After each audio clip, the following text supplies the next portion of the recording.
একদিন এক যুবক মরুভূমি পথে হাঁটছিল। সূর্যের তাপে শরীর পুড়ছে, ঠোঁট শুকিয়ে গেছে।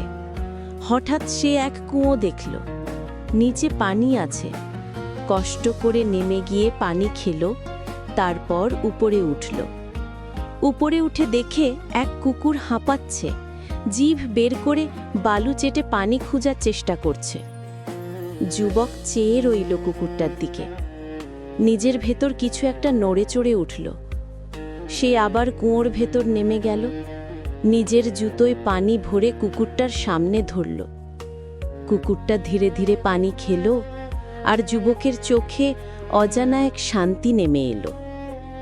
পরে নবী করিম সাল্লাল্লাহু আলাইহি ওয়াসাল্লাম বলেছিলেন, একজন মানুষ কুকুরকে পানি পান করানোর কারণে আল্লাহ তার গুনাহ মাফ করেছেন।